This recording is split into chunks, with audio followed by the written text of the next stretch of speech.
Cuán firme cimiento se ha dado a la fe de Dios en su eterna palabra de amor. Con el propósito de compartir con usted todo el consejo de Dios, le presentamos A través de la Biblia, un análisis de la Biblia, libro por libro, que nos ayudará al crecimiento de la vida espiritual. Estos estudios fueron diseñados por el Dr. J. Vernon McGee, destacado maestro y expositor de la Biblia. Le invito a que nos acompañe en este fascinante recorrido de A través de la Biblia. Cuán firme cimiento la palabra de Dios. Es muy grato para mí, Lemuel La Rosa, acompañarles en el inicio de este encuentro con la Biblia, palabra de Dios. En pocos instantes estaremos arribando al tiempo de análisis bíblico y les invito ahora para que alisten sus Biblias y también las notas y bosquejos que le hemos enviado para profundizar más este encuentro con Dios a través de la palabra escrita. Juan capítulo 5 será nuestro tiempo de recorrido en nuestro autobús bíblico. La invito ya mismo para que pueda acomodar su palabra, su Biblia, su palabra de Dios con usted, la versión que tenga. ¿Tiene por allí las notas y bosquejos? Bien, me alegro que las tenga, porque eso le será una útil herramienta para el estudio bíblico de hoy. La Biblia, entonces, que es la palabra de Dios, las notas y bosquejos, y nosotros que le acompañamos desde esta emisora local para que usted pueda conocer más a fondo del contenido de la palabra de Dios. Juan capítulo 5, verso 21. Allí comenzaremos. ¿Lo ubicó? Verso número 21. Avanzaremos hasta el verso número 47. Todo ese segmento será nuestro recorrido de hoy. Juan 5, 21 al 47. Toda la información que usted necesite para profundizar más en el contenido de la Biblia y de estos estudios está disponible en Internet. La dirección es escuchar.atravesdelabiblia.org. escuchar.atravesdelabiblia.org. Nos escribió Yulisa Sandoval de Guayaquil y nos dice: hola amigos, les saludo desde Guayaquil, Ecuador. Los escucho hace un tiempo a las 6 de la mañana por la emisora 102.5 HCJB. Le doy las gracias a Dios por permitir que personas como ustedes, predicando su palabra, ya que lo hacen de un modo diferente. Les confieso que los estudios me han enseñado a querer seguir aprendiendo más de Dios. Los escucho con toda mi familia, de lunes a viernes. Que Dios los bendiga en todo este esfuerzo que están haciendo para que la palabra de Dios llegue a nuestros hogares. Y por favor, no se olviden de nosotros en nuestras oraciones.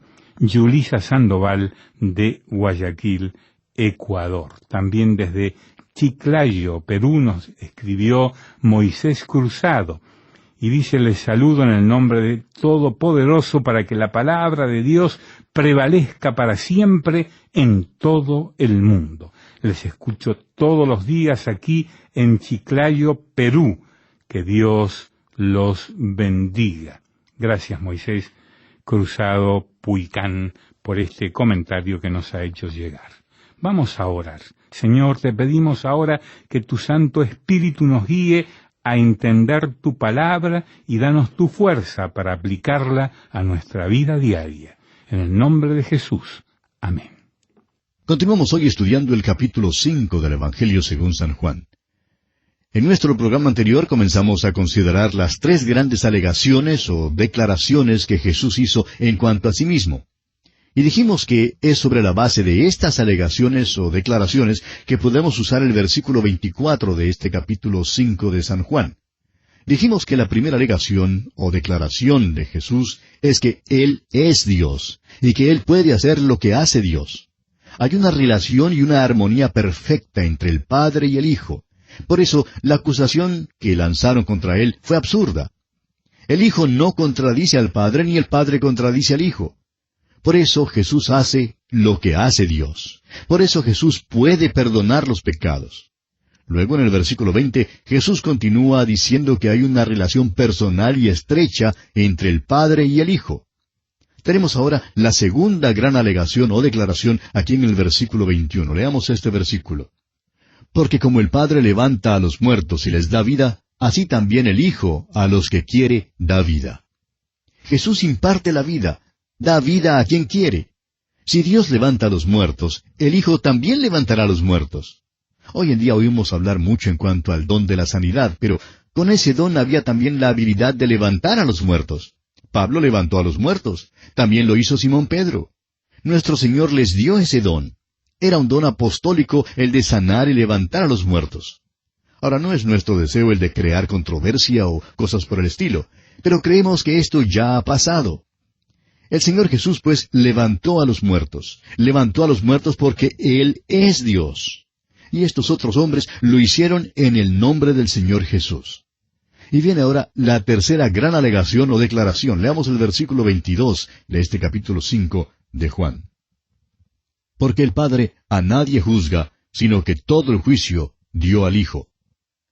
Una lectura literal sería, porque ni aun el Padre a nadie juzga.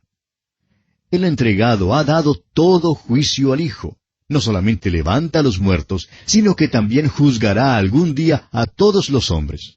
Los salvos y los perdidos, todos aparecerán delante de Él. No habrá solo un día general de juicio. Primero los creyentes aparecerán delante de Él para ver si reciben recompensa o no. Esto ocurrirá ante el tribunal de Cristo. Luego los perdidos aparecerán delante de Él en el gran trono blanco. Recuerde usted que el Señor Jesús no vino la primera vez a juzgar, pero vendrá la próxima vez para esto, y que todo juicio le es dado a Él. Es pues, en base a estas tres alegaciones o declaraciones, estos tres grandes principios, que sigue entonces esta maravillosa declaración aquí en el versículo 24 de este capítulo 5 de San Juan, que tanto se usa hoy en día en la obra personal. Está bien que la usemos, pero no debemos olvidarnos de respaldarla con las declaraciones que él acaba de hacer. Leamos pues este versículo 24 de Juan capítulo 5. De cierto os digo, el que oye mi palabra y cree al que me envió, tiene vida eterna, y no vendrá a condenación, mas ha pasado de muerte a vida.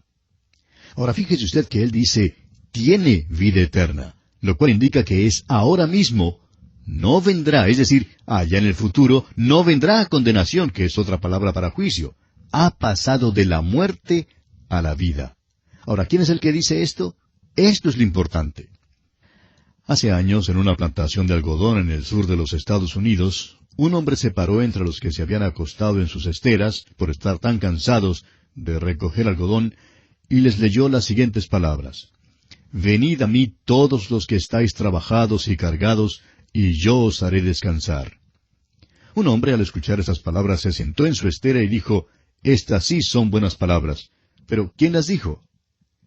El Señor Jesús, amigo oyente, alegó ser Dios y alegó también que le era posible hacer lo que hace Dios. Y eso es muy importante.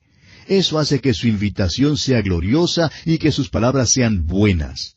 Alega que si Dios levanta a los muertos, entonces el Hijo levantará también a los muertos. Y es basado en eso que él dice, el que oye mi palabra y cree al que me envió, tiene vida eterna.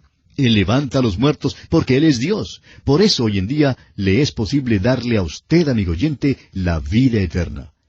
Es tan maravilloso ver las alegaciones o declaraciones que Él hace antes de hacer su promesa.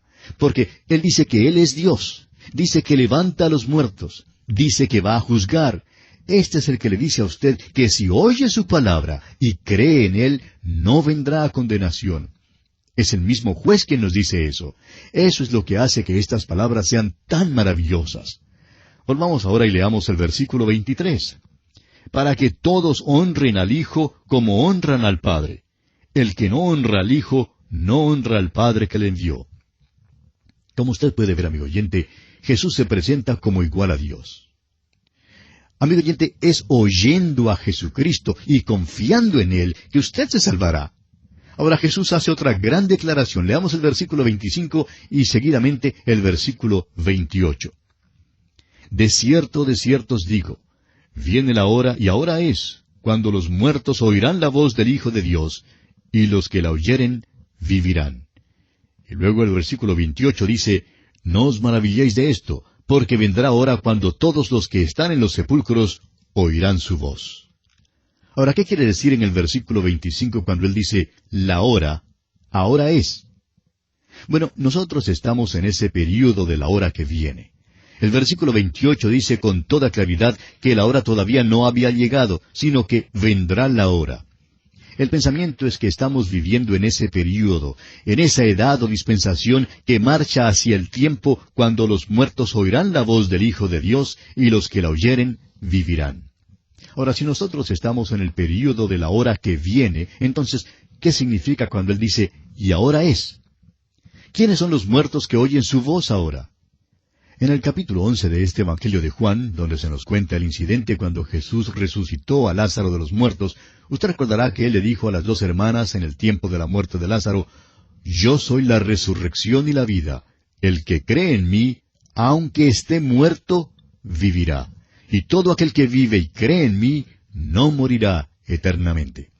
Note usted las palabras, aunque esté muerto. ¿Significa esto que la persona está en el sepulcro y que oye?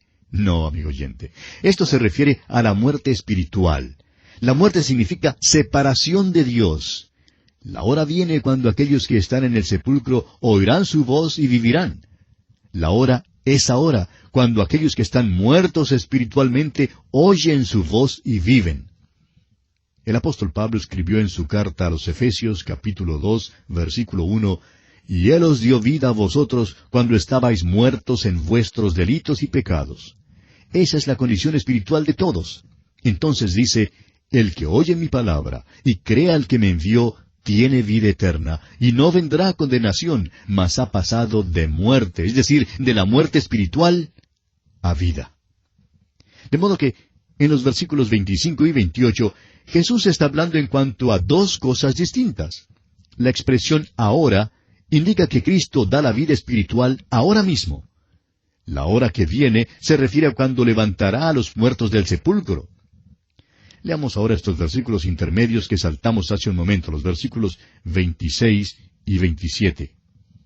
Porque como el Padre tiene vida en sí mismo, así también ha dado al Hijo el tener vida en sí mismo, y también le dio autoridad de hacer juicio por cuanto es el Hijo del Hombre. El Señor Jesús es el que da vida. No tan solo tiene vida, sino que también da vida.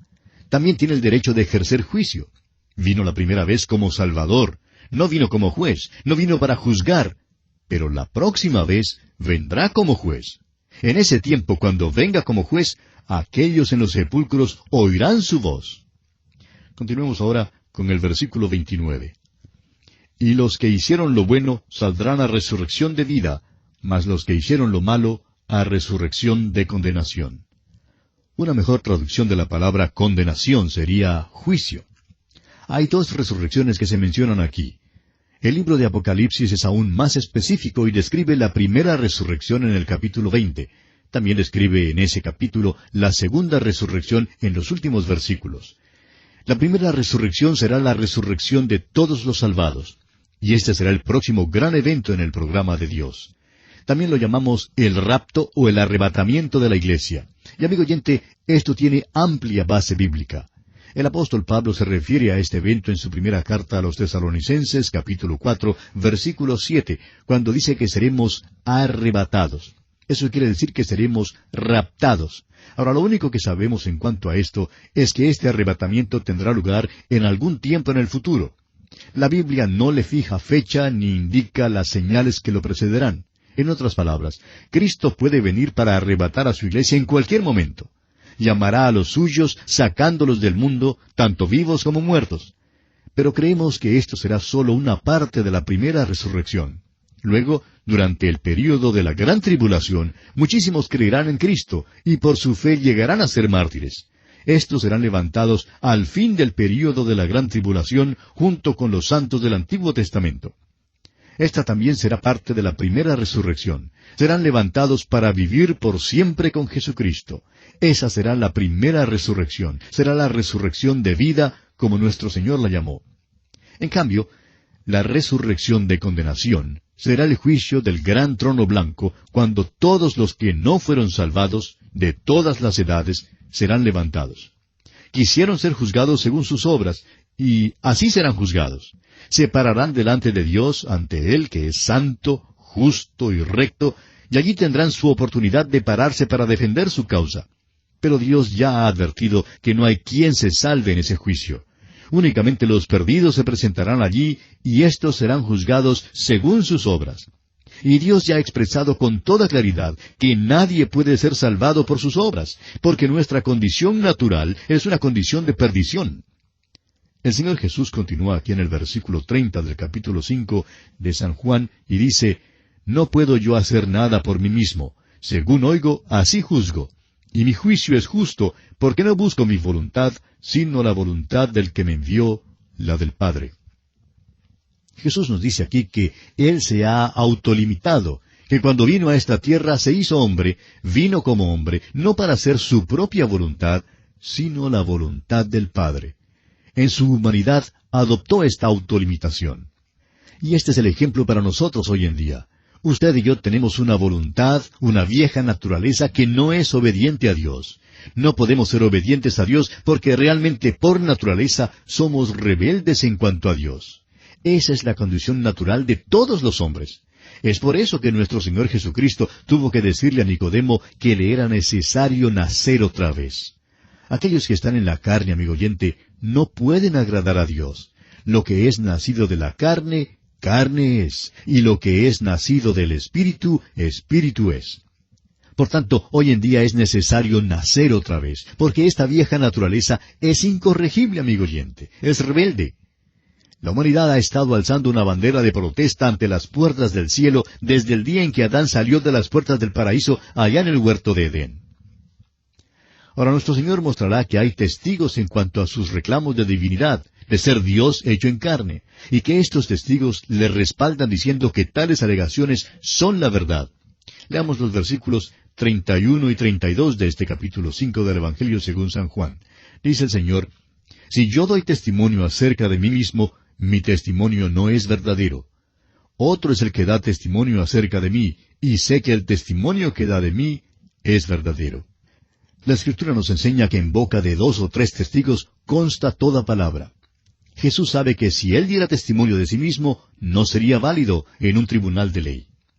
El testigo a quien se refiere aquí no es Juan el Bautista. Seguramente que los que le escuchaban pensarían que era a él a quien se refería, pero Jesucristo aclara esto inmediatamente e indica que no se refiere a ningún testigo humano. Dice en el versículo 33, «Vosotros enviasteis mensajeros a Juan, y él dio testimonio de la verdad».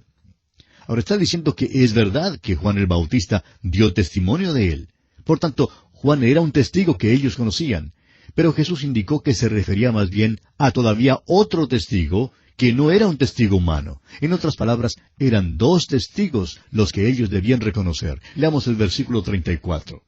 «Pero yo no recibo testimonio de hombre alguno, mas digo esto para que vosotros seáis salvos». Alega tener un testigo que es mayor que el testimonio del hombre. Sin embargo, Jesús da un testimonio en cuanto a Juan el Bautista. En nuestra versión le llama una antorcha. En realidad es más exacto decir una lámpara, porque Jesús es la luz, y Juan era su testigo, su antorcha, su lámpara. Continuemos ahora con los versículos 35 y 36. Él era antorcha que ardía y alumbraba, y vosotros quisisteis regocijaros por un tiempo en su luz. Mas yo tengo mayor testimonio que el de Juan, porque las obras que el Padre me dio para que cumpliese, las mismas obras que yo hago, dan testimonio de mí que el Padre me ha enviado. Aquí vemos que las credenciales que nuestro Señor Jesucristo tenía eran las obras que hacía. Esta idea hoy en día de que hay quienes tienen el mismo poder que tenía Jesús es, a nuestro parecer, blasfemia, amigo oyente, porque estas obras que él hacía daban testimonio de que él era quien decía ser. Y, amigo oyente, no había solamente unos pocos casos aislados. No celebraba campañas o cruzadas de fe. Tampoco exigía que los enfermos formaran una fila para luego pasar adelante para su sanidad. Él salía donde estaban las multitudes, por los caminos. No recogía ninguna ofrenda. Mientras Jesús caminaba entre el pueblo, muchísimos enfermos eran sanados.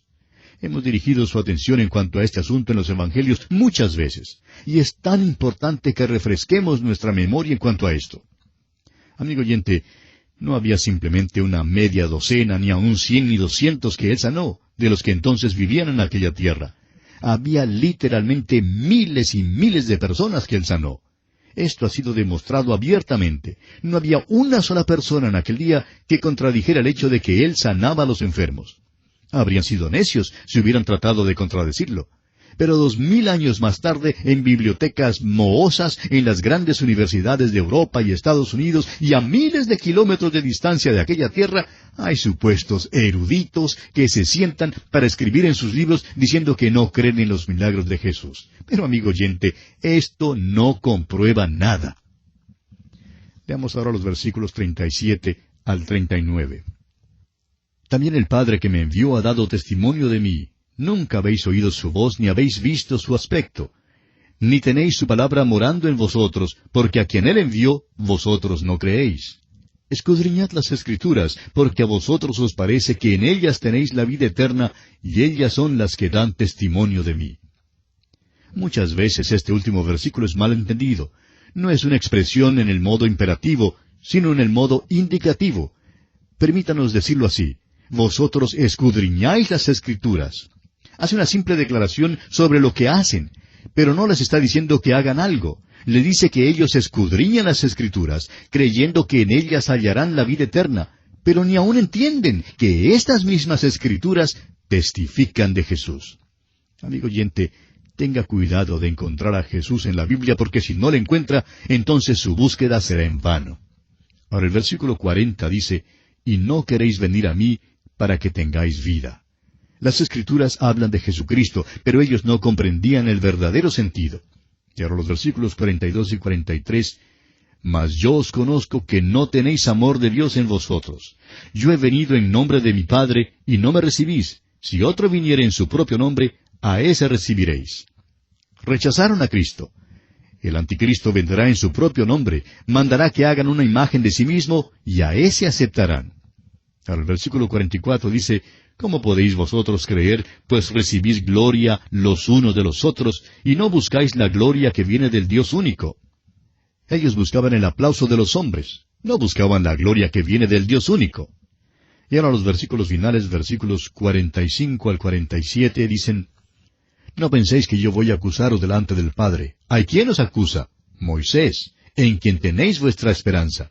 Porque si creyeseis a Moisés, me creeríais a mí, porque de mí escribió él. Pero si no creéis a sus escritos, ¿cómo creeréis a mis palabras?» Amigo oyente, eso es de tanta importancia. En los libros del Pentateuco, en los libros que ya hemos estudiado, hemos tratado de señalar al Señor Jesucristo. Es verdad que no hay una referencia específica a Él en todas las páginas, pero sí creemos que se encuentra en cada página del Pentateuco. Es más, creemos que se encuentra en cada página de la Biblia. Cuando un hombre empieza a lanzar un ataque contra el Antiguo Testamento, cuidado, amigo oyente. En realidad está lanzando un ataque sutil contra el Señor Jesucristo mismo. Tememos que haya muchos hombres que de una manera tonta empiezan a dudar del Antiguo Testamento y en verdad no se dan cuenta de lo que hacen. Es como el caso de un hombre en un manicomio que estaba socavando el cimiento de un edificio. Y cuando le preguntaron por qué estaba empeñado en quitarle los cimientos al edificio en que vivía, contestó, «Bueno, es que yo vivo en el segundo piso». Y tememos que haya muchos hombres necios que dicen, «Bueno, es que yo vivo en el Nuevo Testamento». Amigo oyente, el Antiguo Testamento es la base. Nuestro Señor dijo, pero si no creéis a sus escritos, ¿cómo creeréis a mis palabras? Y así, amigo oyente, concluimos nuestro estudio del capítulo 5 del Evangelio según San Juan. En nuestro próximo programa, Dios mediante, comenzaremos a estudiar el capítulo 6. Hasta encontrarnos de nuevo en esta misma frecuencia, que Dios le bendiga ricamente. Así terminamos por hoy. ¿Cómo le ayudó? ¿Qué le pareció el estudio de hoy? Escríbanos y le contestaremos. Gracias por apoyarnos en oración, ofrendas y donaciones, para que podamos seguir con estos programas en esta emisora. Les enviaremos gratis a los que piden los libros con notas y bosquejos de cada estudio. Escriba a través de la Biblia, apartado 2805, Miami, Florida, 33265, 2805, Estados Unidos. Para nuestros oyentes que viven en Estados Unidos y Puerto Rico, pueden llamar al teléfono gratuito 1-800-880-5339 o escribirnos un correo electrónico a la siguiente dirección: atv@transmundial.org. Este programa fue producido por Radio Transmundial. Todo lo pagó Cristo, quien por mí libremente derramó su sangre carmesí.